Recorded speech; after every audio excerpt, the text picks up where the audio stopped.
Hello, I'm Matt Galloway, and this is the Current Podcast. That fire came over all the ridges, and I saw it. It was just like a hurricane. It came down the ridge, and it was going right into town, and it wiped out all the houses to the south of me in seconds. Stephen Larrabee of Clinton, BC, says his home, his daughter's home, and his trucking business were all destroyed over the weekend. He's one of many people here in Canada who have been forced to flee from wildfires this year. In France and Spain, 330,000 people have left their homes behind because of massive wildfires there. Here's what one woman near Bordeaux said to the TV station France Info. We want our home back. The children are anxious. They're not doing well at all. They're not okay. William Denslow is a freelance journalist who has been at an evacuation centre in Bordeaux, France. William, hello.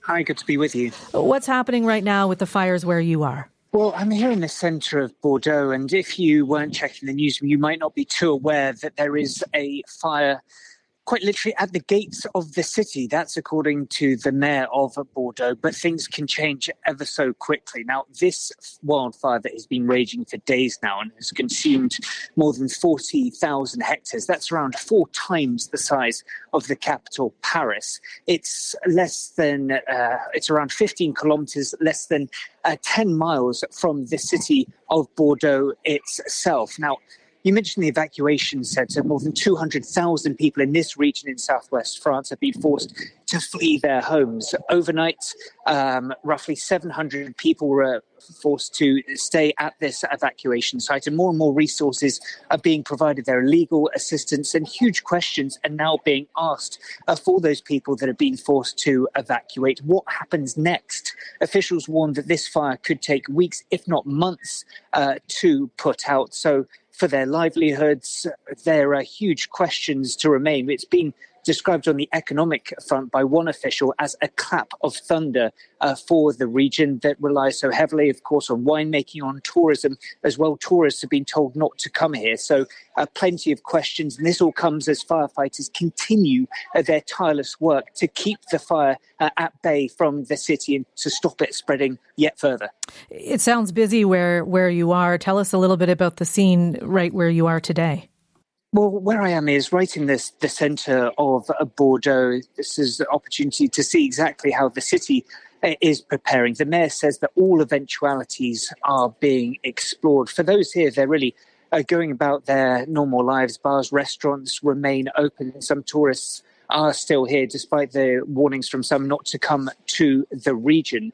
But there are questions, what comes next? Real fears about the impact on the tourist sector, considering so many rely on this time of year. And with thousands of people not able to go home, questions about what that means for their wider livelihood. So here in the city of Bordeaux, trepidation, of course. They don't know if they're going to get the evacuation order if things go south as far as the fire management is concerned. But for the wider region, real issues for so many people that have been forced from their homes and unsure when they can return.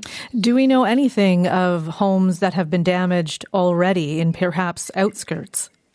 Absolutely, and we've been seeing them over recent days. Several hundred homes have been destroyed, so much devastation. We've been out with firefighters over the past few days seeing the work they are doing, and the fires are absolutely ferocious. The winds can change in an instant. That is why officials are warning that it will be so difficult to truly get it under control. The last 2 days, they prevented any further spread of the blazes, but temperatures are increasing. Some parts of France are expecting temperatures around 40 degrees Celsius this week. We can already feel the temperatures starting to rise. That'll make things even more complicated, not just when it comes to fighting the fires, but those that have been displaced, dealing with these excessive heat temperatures, especially considering these thousands of people no longer have access to their homes and those basic amenities to try and stay cool in this heat. So a myriad of issues in the coming days and really complicating these firefighting efforts. Mm-hmm. And governments in Europe, I know Spain, of course, is also dealing with all of this. What are they saying right now?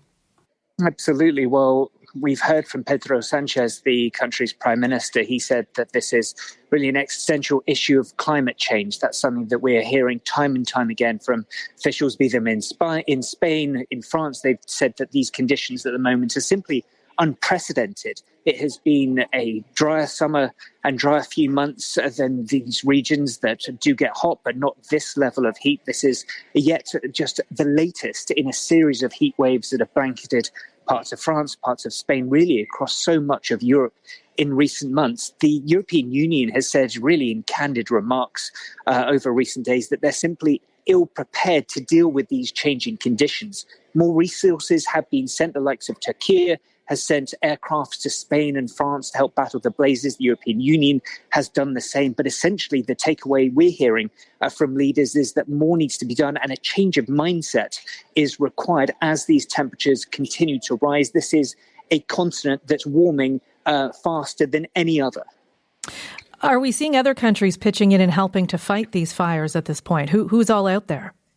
Absolutely. Well, when it comes to support on the ground, in terms of the numbers and giving you a sense of the scale of the project here, more than 2,000 firefighters are working on the ground. Dozens have been injured so far here in the Gironde region. We know that these are forces not just from across France, but the likes of Switzerland, neighbouring countries also pitching in to help. And then there's that aerial support as well. The European Union has provided several planes. They say they're willing to step up and are able to provide further assistance as it's needed going forward. Turkey, another country that's stepping in, Scandinavian nations also offering their assistance. Of course, this comes as they've been fighting wildfires across parts of Europe over recent months, and there's still plenty of summer to go. So really concerns about stretched resources as a number of areas across Europe are bracing either for wildfires that are raging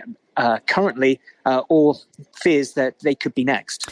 Just before you go, William, I'm curious, evacuees, if you've talked to them and what are they telling you about how they're feeling right now? Absolutely. Well, plenty of concerns. Many received evacuation notices in the middle of the night. They didn't. Many we've spoken to didn't even have the opportunity to pick up basic necessities, and they're really many relying on support from the community. And the evacuation centre, we were there over the weekend, and it was really quite bare bones. There were beds, there was some basic medical assistance, there was some donations, but now going there is a huge operation. Legal services are now on hand, huge amounts of donations. So really getting sense that the mindset is shifting somewhat from that initial emergency and all hands to the pump to now more of a concerted effort as those prepare for the long haul, maybe with plenty of unknowns about just when exactly people can return. French President Emmanuel Macron was here in the Gironde region on Monday evening. He has been here to provide his thanks for first responders, and his message is very simple. He says that this is time for unity and a time for people across France to stand shoulder to shoulder. And with the outpouring of volunteer support for these people that have forced to flee their homes, you can certainly get a sense of that. Okay. William Denslow, I appreciate you making time for us today. Thank you for this. Pleasure to be with you. William Denslow is a freelance journalist who has been at an evacuation centre in Bordeaux, France. Now, when climate disasters like these happen, many people, as you've just heard, they're not okay. But even as the emergency is unfolding, someone could be betting on the outcome. The venue? Prediction markets. When smoke from the wildfires in Ontario blanketed New York City recently, Polymarket saw more than $50,000 in bets on when the air would clear. And while wildfires were destroying thousands of homes in California last year, the company took bets on how far and how long the blazes would spread. So far, prediction markets are mostly unavailable to Canadians, but Wealthsimple will bring them here later this year. And if the options on offer in the United States are any indication, you'll be able to bet on everything from hurricanes to the melting glaciers. Caitlin Trudeau is an applied climate scientist at the nonprofit Climate Central. She is in Sacramento, California. Good morning, Caitlin. Good morning. I understand your grandfather was one of the thousands of people whose homes burned in the Eaton fire in Los Angeles County last year.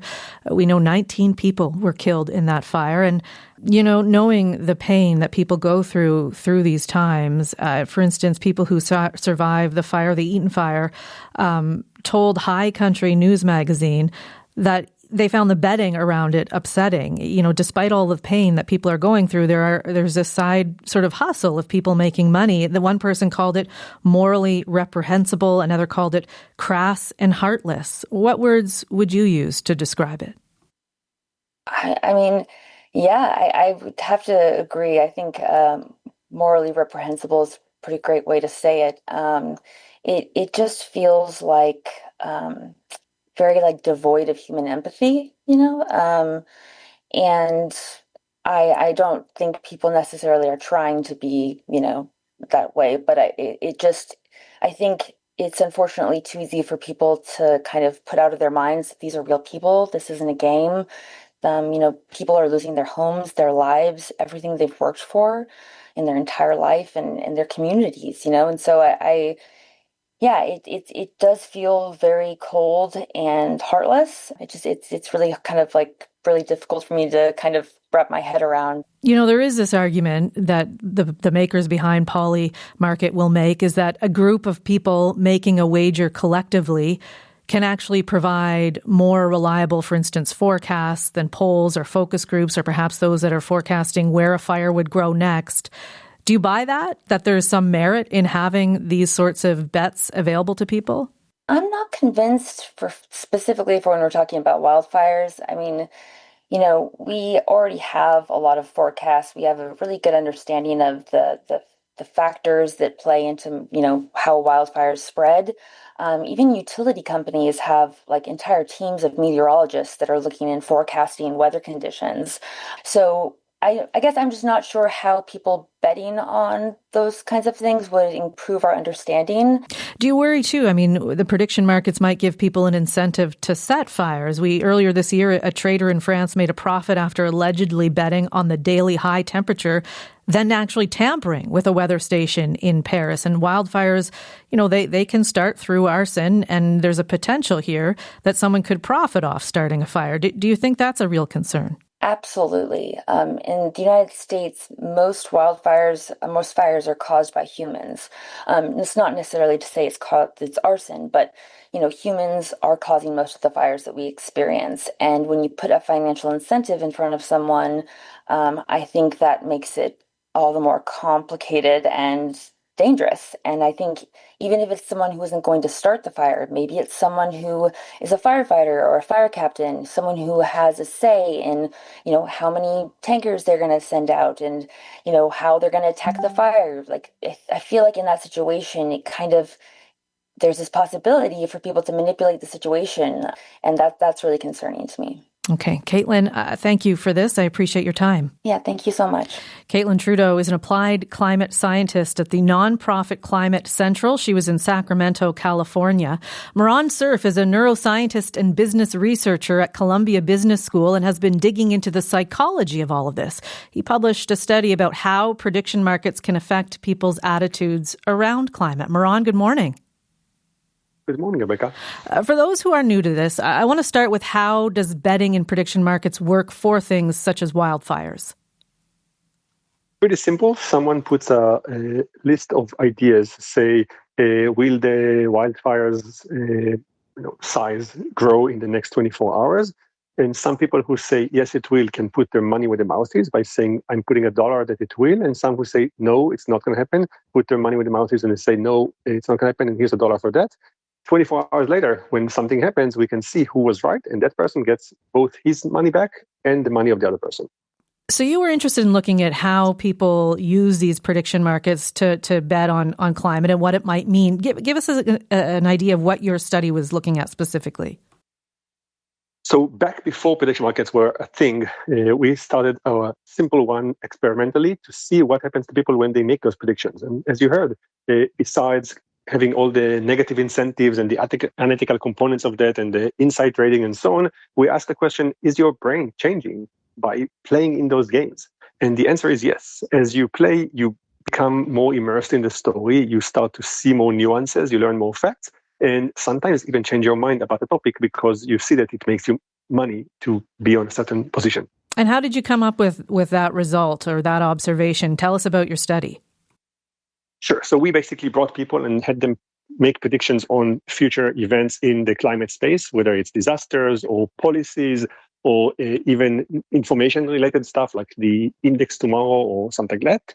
And what we saw is that people change their mind as they keep making money. Specifically, we took people that are in abundance in the US, which are climate skeptics, people who say that climate change is not happening or that it's not man-made or that it's not a big deal, and pitted them against people who are climate scientists or people who just have some information about the event and had them essentially make bets. And as the climate deniers, so to speak, kept seeing that they lose money or kept seeing that their reality is not aligned with the outcomes, they eventually changed their minds, as in they became more climate supporters. Because what? They were doing research about climate change and wanted to make sure that their bets would win the money, so they had new information? First of all, they were exposed to new things. So maybe if you're a climate denier right now, it's not really that you know a lot and you have like an opinion. You just kind of have a political opinion that's based on what you were told. So you don't know anything about the wildfire numbers or the disasters or the earthquakes in Turkey. You just know, you just feel that people are lying to you, and that's about it. When you have to put money there, you start to get exposed to information. You see how many earthquakes were there in Turkey, and you say, okay, I guess now I know. So that's one thing. Second thing, there's this effect, endowment effect of sorts, where essentially if you, for example, buy an Apple stock tomorrow, you start, but by virtue of having some stake in the game, noticing more things about Apple. You start to see who buys them, you start to listen to news. Same thing happens to those people. Once they make a bet about something, if in the third page of a newspaper there's an article about that, they don't just move away from that, they actually read it. So they become more aware of things. And then the third thing is, of course, they lose money if they keep making the wrong bets. And as they lose money, they change their mind to try to make more money. And ultimately, they actually act like a climate scientist. But do you think they actually care about the climate, or do they only care about making money? To an extent, even if it's the second, if they don't care, but they act constantly in the same way, I don't mind. So I prefer that they actually change their mind because they learned something and it became better. But if all it is a very cynical way of making money by saying, you know what, the left liberals are lying to us, but you know what, I'm going to make money from building a windmill, and at the end of the day, there's a windmill, I'm okay with that. Right. What we see is both. We see that some of them actually change their mind slightly, but they do change their mind. And some of them still think at the end of the experiment that something is off about the climate science and people are lying and there's a deep state, but they say, you know what, I'm going to make money from letting you guys play your game, so I'll do it. Either way, I'm okay. Say you do change some minds through this, or that's what we're seeing, say that all holds to be true. As you heard, there are people who are concerned and horrified that people are actually betting on the pain that people face when they go through wildfires. What do you say to them around the sort of ethical questions of this? I think it's absolutely right. I think that when we did it, it was in an experimental setting in a lab. I did not imagine back then that someone's going to really create a market that is out there that actually profit from that. And also, I didn't imagine that, first of all, it's going to come from leaders in our governments, which is kind of a secondary tier of complexification. And third, that it will be done by people who have a way to influence that. So it's unethical to bet on people's deaths or disasters on the first place. But if you're a firefighter, it's double that. And I think that what we see is that. So I totally agree that it's a very, very negative kind of result of this idea. It leads to changing of minds, but it's a drop in the bucket compared to the bad things it does. And just, what do you think it says ultimately about the human nature, about, gamifying these sorts of tragedies and looking at the climate in this sort of just very crass way? I mean, I think that it plays into a bigger story right now of social media and the way we get the news. Since we introduced the idea of a comment on news, people bring their worst selves and they say nasty things on comments, and behind kind of the anonymity veil, they say things that maybe they would normally not kind of say. Prediction markets are no different. Like you are able to do something that profits you, that is cynical, and no one knows, especially if it's in different country, which polymarket sometimes is. You have to kind of have a VPN to a different place, so it's behind a crypto wall that no one can identify you. You can be the worst version of yourself. I think this hopefully will change soon. It will be a little bit more identified. Yeah. Okay. Moran Cerf, I appreciate your time. Thank you for this. Of course. Pleasure. Moran Cerf is a neuroscientist and business researcher at Columbia Business School. You've been listening to The Current podcast. My name is Matt Galloway. Thanks for listening. I'll talk to you soon.